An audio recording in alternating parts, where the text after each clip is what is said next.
Bom, se você mora no Brasil, com certeza você já presenciou ou participou de alguma discussão política e viu que na época de X presidente era melhor, Y presidente era melhor, ou depois que o presidente X ou o presidente Y entrou, eu perdi dinheiro, eu ganhei dinheiro, etc. Mas o que eu quero provocar vocês hoje nesse vídeo é o seguinte: será que isso de fato aconteceu? A gente vai começar com um experimento, como se todo mundo tivesse 100 mil reais na época de cada início de governo ou de cada período eleitoral. A ideia desse laboratório, desse experimento, é ver o que de fato vai acontecer e teria acontecido se você tivesse aplicado seu dinheiro nessa época e se de fato o governo influenciou ou não na rentabilidade dos seus investimentos. O que a gente vai ver é: será que você ganhou dinheiro ou perdeu dinheiro em determinado governo? E principalmente, será que foi mérito seu ou foi culpa do presidente? Já se inscreve no canal para você poder ver mais vídeos como esse e também deixa nos comentários caso você tenha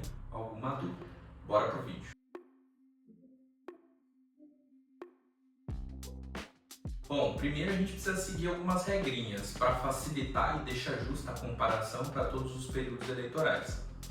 Todos os investidores vão começar com 100 mil reais. Nós vamos comparar 4 cenários diferentes, que são CDI, Ibovespa, inflação e dólar. A ideia aqui é mostrar para você em números e não defender nenhum tipo de governo A ou B. A ideia é que a gente seja totalmente imparcial. E o objetivo é entender como o patrimônio evolui em diferentes cenários econômicos. Bora começar. Vamos começar pelo Fernando Collor de Mello, que foi o nosso primeiro presidente aqui da lista. Ele governou entre 1990 até 1992 e seu governo foi principalmente marcado pela época de hiperinflação, passando os 2.000% ao ano, um período de recessão muito forte, poucos empregos, a moeda, por causa dessa hiperinflação, trocava a todo momento e acabou gerando até uma histeria de mercado, porque às vezes você ia comprar ou vender determinado ativo, de manhã ele estava com um preço, de noite ele estava com outro. E foi também um governo que foi marcado principalmente pelo confisco da poupança. Como esse plano de confisco da poupança era uma medida desesperada para tentar controlar a hiperinflação na época, o dinheiro que estava disponível em caderneta de poupança, CDB, fundos de renda fixa e até mesmo conta corrente foi tomado em um empréstimo compulsório para o governo. Então é como se o governo entrasse e literalmente pegasse o dinheiro da sua conta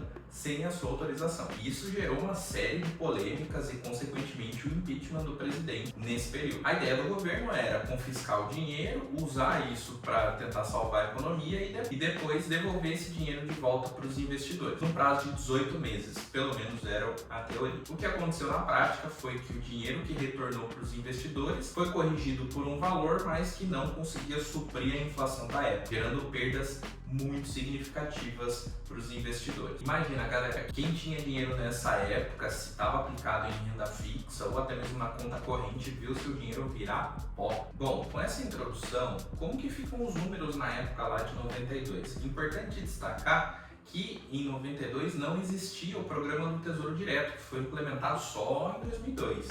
Então a gente vai fazer algumas aproximações aqui para tentar ser o mais real possível. A inflação em 1992, que foi o ano do impeachment do Collor, fechou em aproximadamente 25% ao mês, gerando incríveis 1.158% ao ano.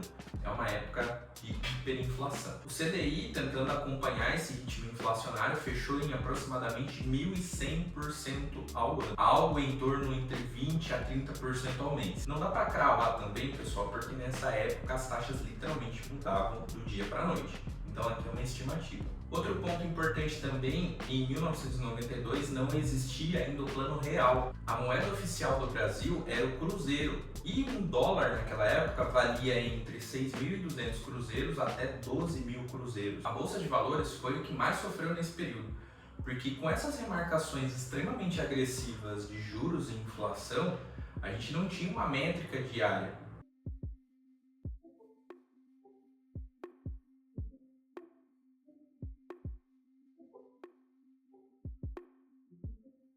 Corta para 1994, onde a gente tem a entrada do presidente Fernando Henrique Cardoso, o FHC, que foi marcado por um período extremamente importante para a economia brasileira, que foi a implementação do Plano Real. O Plano Real consistia em trocar a moeda da época, que era o cruzeiro, para passar para o real que a gente tem hoje. Foi um período muito marcado pelo fim das hiperinflações, porque a gente tinha uma moeda muito mais forte. Dentro do governo FHC, uma das privatizações mais famosas, conhecidas, foi a privatização da antiga Vale do Rio Doce, que hoje é a Vale, uma das maiores empresas listadas aqui no Brasil, a segunda maior, né?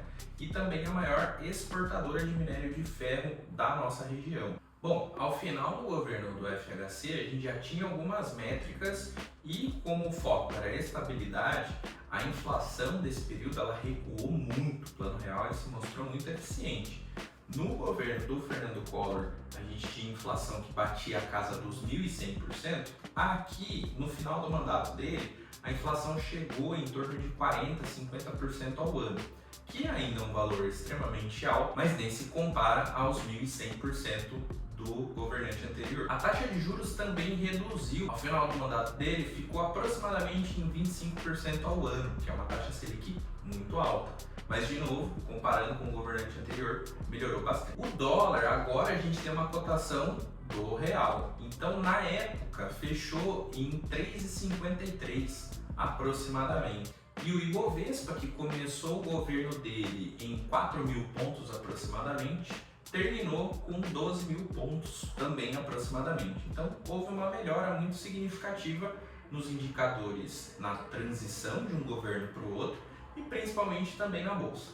O governo do FHC foi um governo marcado principalmente pela estabilidade. As pessoas buscavam essa segurança, visto que no governo anterior sofreram muito com a instabilidade. Então, essa foi a diretriz aí buscada pelos investidores na época.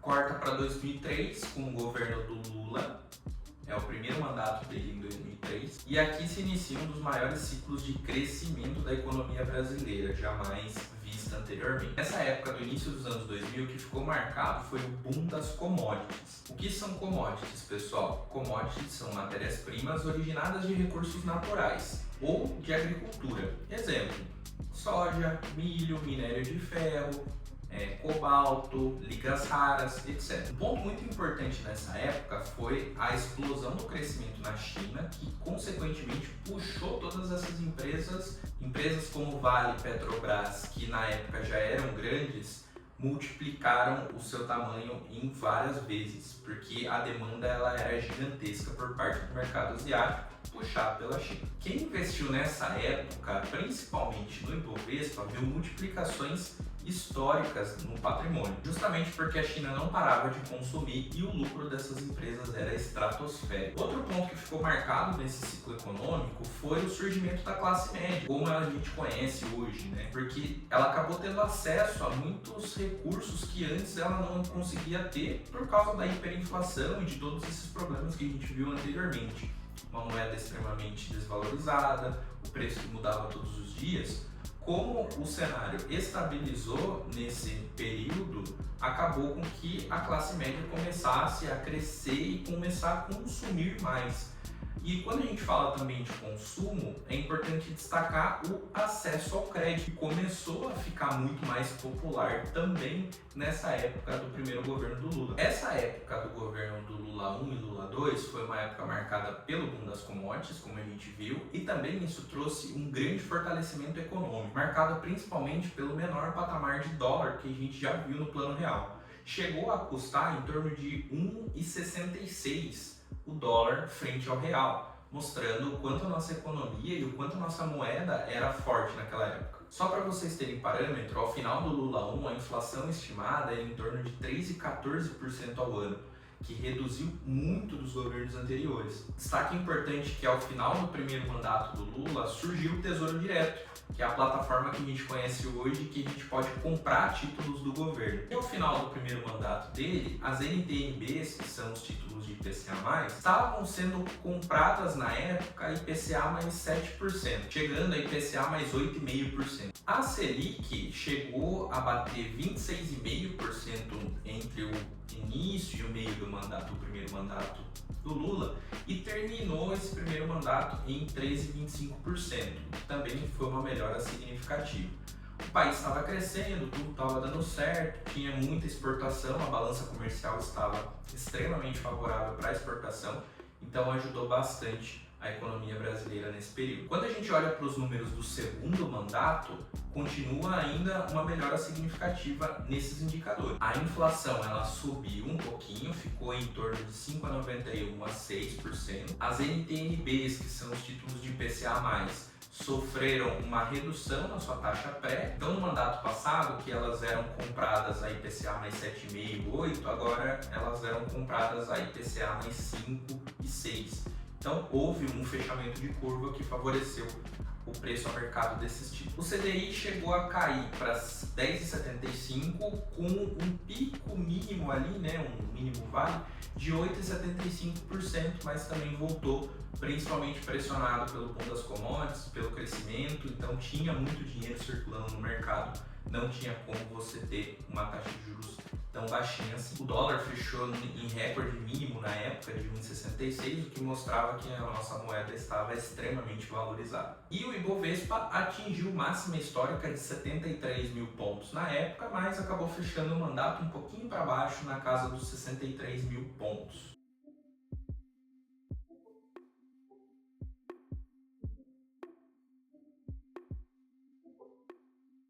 Terminando o segundo mandato do presidente Lula, a gente teve a entrada da presidente Dilma em 2011, que foi marcado por uma das maiores crises da história recente do Brasil. O que aconteceu foi que houve uma grande contração no PIB, que é o nosso Produto Interno Bruto. O PIB, de uma maneira simplista, é a quantidade de receita gerada dentro de um país, considerando as importações, exportações, as multinacionais que produzem aqui dentro, as empresas nacionais e os gastos do governo. Bom, quando a gente fala de gastos do governo, vocês já podem assumir que houve um excesso de gastos do governo que não foram direcionados para o crescimento adequado do país. Esse cenário de gastos excessivos do governo acabou levantando um alerta, principalmente na administração do país, motivo pelo qual foi lançado o impeachment da presidente em 2016. Outros pontos que também impactaram muito essa crise foi a Operação Lava Jato, que começou a investigar milhares de empresas envolvidas em esquemas de lavagem de dinheiro e desvio de dinheiro público. Uma empresa que a gente pode citar nesse meio que foi muito conhecida foi a Odebrecht. Houve também um rebaixamento no risco país do Brasil, ou seja, nós que éramos antes vistos como uma das economias mais fortes do mundo, acabou que foi reduzido justamente a toda essa crise interna. Bom, isso tudo que a gente falou acabou mudando um pouco os números que o presidente Lula tinha passado para o presidente Dilma. A gente viu uma grande piora dos números ao final desse mandato. Podemos destacar a inflação, que subiu para a casa dos 2 dígitos de novo, a 10,67%. Os títulos do Tesouro Direto, as NTN-Bs, voltaram a ser negociadas a taxas mais altas. Detalhe, quanto maior a taxa de negociação das NTN-Bs, mais instável e incerto é visto o momento econômico. Aqui a gente viu no final do governo dela, do impeachment em 2016, as NTN-Bs sendo negociadas a IPCA mais 7, IPCA mais 8, próxima dos patamares que a gente viu também no governo do Lula 2, agora em 2026, 10 anos depois. A gente viu uma Selic subir para 14,25%, mas chegou a ter um pico de 14,75%. O dólar, que saiu de mínima histórica na casa dos 1,16, foi para 3,95. Então houve uma grande valorização do dólar, e quando o dólar sobe, significa que a nossa moeda está perdendo valor. Então a gente viu também essa grande desvalorização do dólar nesse período. E foram anos onde a gente viu uma grande desvalorização do Ibovespa. Ao final do governo Lula e ao final do governo Dilma, a gente viu que o Ibovespa saiu de 69 mil pontos e parou em 43 mil pontos, marcado por essa desvalorização da nossa moeda, que exigiu que houvesse um aumento de juros, fazendo com que não ficasse interessante investir na bolsa. E essa corrida dos investidores saindo da bolsa e comprando outros ativos faz com que o nosso índice ele caia.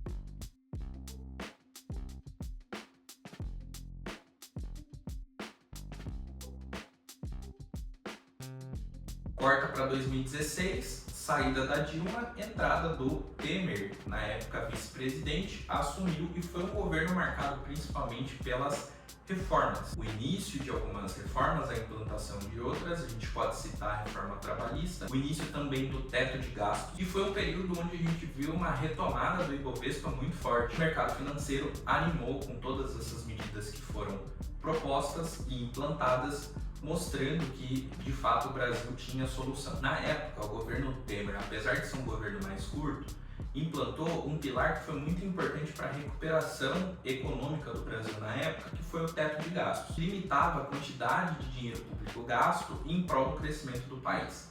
Lembrando, os gastos públicos eles impactam diretamente no PIB.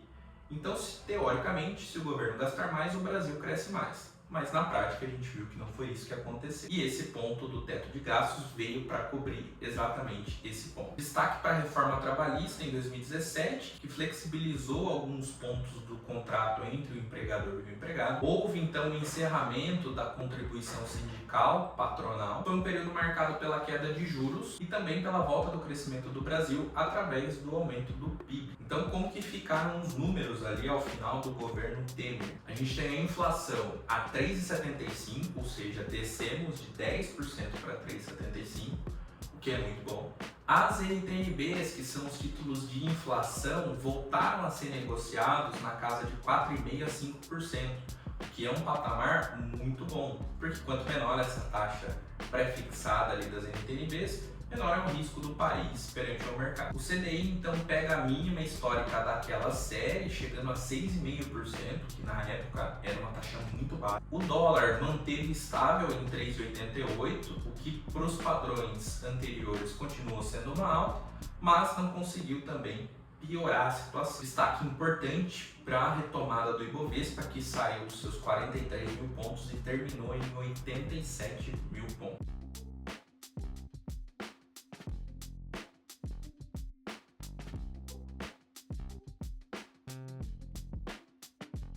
Entra então 2019, o primeiro ano do presidente Jair Bolsonaro, e foi um governo marcado pela pandemia. Nessa época, nós vimos vários fatores afetarem a economia como um todo, e o mais importante deles, a Covid e o isolamento social. Esse isolamento social fez com que algumas linhas de produtos e serviços perdessem valor, como por exemplo o comércio varejista, os bares, restaurantes, etc. Eles perderam espaço porque eles não tinham como receber pessoas devido ao isolamento social. Mas a gente viu outros setores se valorizando, como por exemplo o setor de logística, que evoluiu bastante e principalmente com a entrada de novos competidores no mercado. Alguns outros setores também sofreram uma valorização extrema pelo fato da oferta e da demanda estarem totalmente desbalanceados. Foi um período também causado pelo circuit breaker, que para quem não sabe é quando a bolsa ela encerra suas negociações por uma oscilação extrema, que também foi marcada por essa queda histórica da bolsa, caiu bastante em dias consecutivos. Foi um período também no seu início marcado por juros baixos. Antes, na verdade, entre o período de 2019 e a pandemia, a gente viu a taxa Selic bater a mínima histórica de 2% ao ano. Isso é menor do que a remuneração das contas do FGTS, que é de 3% ao ano. Então a gente estava com o mercado extremamente aquecido. Juros baratos, construção civil aquecida, todos os mercados aquecidos. Outro ponto importante para lembrar que durante o governo Bolsonaro, a gente viu também a guerra da Rússia e da Ucrânia, que afetou muito a relação entre gás e petróleo na Europa. E de lá para cá, o petróleo também sofreu muita oscilação. Então, desde essa época, o mercado de petróleo e óleo e gás está bem desbalanceado. Importante, quem ficou investido na época do Circuit Breaker, na pandemia, ou quem aproveitou para comprar mais, recuperou praticamente todas as perdas envolvidas em bolsa. Lembrando, se você não vendeu, comprou mais, você conseguiu lucrar com essa alta, porque o Ibovespa voltou ao patamar antes da pandemia. Bom, e como ficaram os números então ao final de todo esse processo? Nós vimos a taxa Selic chegar em 2% ao ano e ao final do mandato do governo Bolsonaro subiu para 13,75%, puxado principalmente pelo controle inflacionário. As coisas começaram a subir de preço novamente, teve que subir a taxa de juros para poder conter. As NTNBs que a gente usa no mercado para medir como é que estão as coisas, chegaram a 6,3%, ou seja, deram uma subida, o que indicou uma piora no cenário, né, nas perspectivas econômicas. Mas lembrando, a gente passou por um período de pandemia e todos os governos do mundo sofreram com isso. Em especial, os Estados Unidos injetaram mais de $1 trilhão em sua economia para poder salvar. Então é um ponto que acabou afetando todo mundo. Destaque ruim para o dólar, que saiu de 3,88 ao final do governo Temer e chegou a 5,28 ao final do governo Bolsonaro. E o Ibovespa, mesmo sofrendo uma queda muito forte durante a pandemia, voltou e fechou em 109 mil pontos, mais ou menos próximo a uns 5% de alta no período.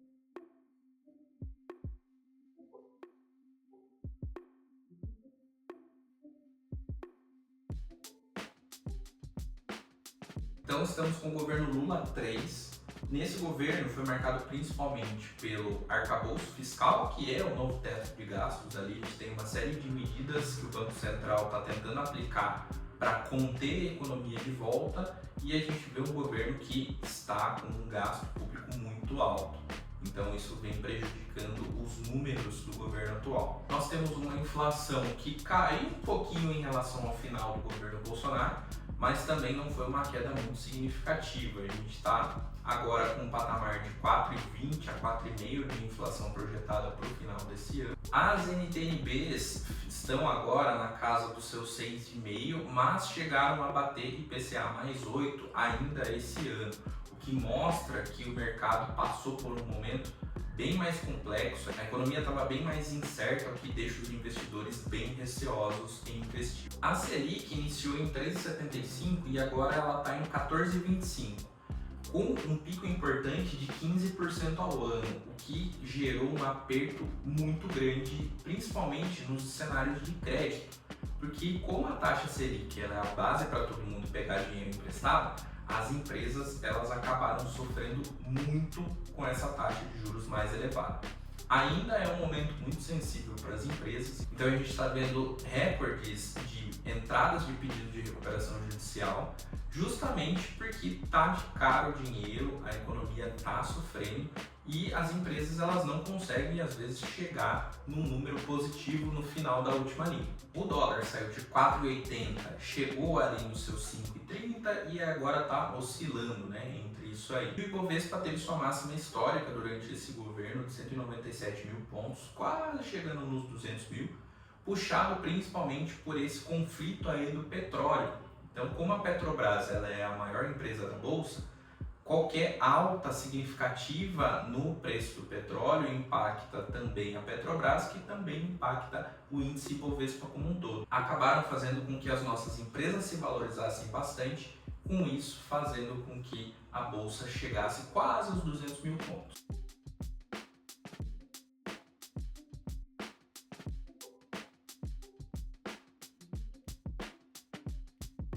Bom, então vamos lá. Se a gente for considerar governo a governo, como que ficam os resultados? Iniciando pelo FHC, foi um período marcado principalmente por juros altos. A gente iniciou a implantação do Plano Real e de lá para cá teve que controlar bastante essa inflação. Ela resolveu o problema da hiperinflação, o Plano Real, mas não conseguiu resolver como um todo a inflação. Querendo ou não, ainda haviam juros de 20, 25% ao ano, inflação de também 20, 25% ao ano. Então foi um ano de muito destaque, principalmente para o CDI. No governo do Lula 1, que foi um governo puxado muito pelas commodities, tanto o Lula 1 quanto o Lula 2, mas começando pelo Lula 1, fez com que o Ibovespa se valorizasse bastante.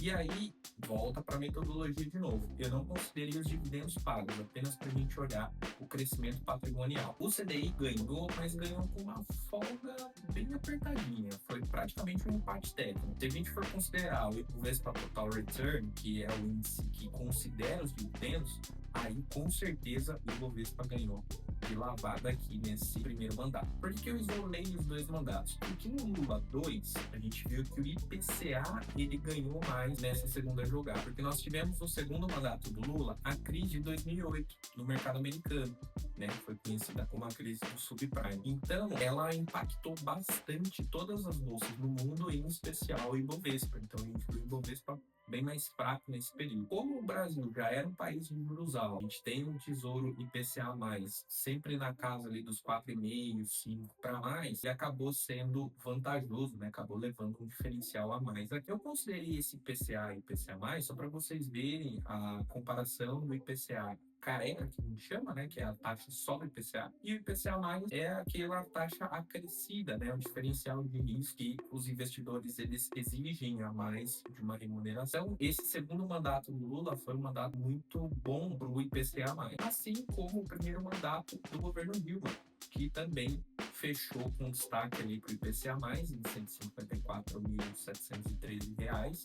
Se você tivesse investido, né, 100 mil no começo do mandato. O Dilma 2, que foi um período bem curtinho também, destaque para o dólar, que acabou saindo de 1,16 para 3,18, então teve uma grande valorização num curto período de tempo. Isso fez com que o dólar levasse nesse indicador. Partindo para o Temer, de 2016 a 2018, a gente teve a grande retomada do Ibovespa, com empresas rompendo ali a casa dos 100 mil pontos, e isso fez com que o nosso índice puxasse bastante o resultado, e quem investiu no Ibovespa nesse período levou a melhor. O governo Bolsonaro foi marcado também pela época do IPCA+, Ibovespa e CDIs na época estavam baixos, a gente viu uma Selic de 2% antes da estourada da pandemia, e o Ibovespa caiu muito forte na pandemia. Então os títulos de IPCA+, se tornaram mais resilientes nessa época, ganhou aí com 153 mil nesse período. E o Lula, que ainda não fechou o período do governo atual, destaque para o Ibovespa no ano passado, que subiu bastante, mas aqui eu considerei só o início do governo.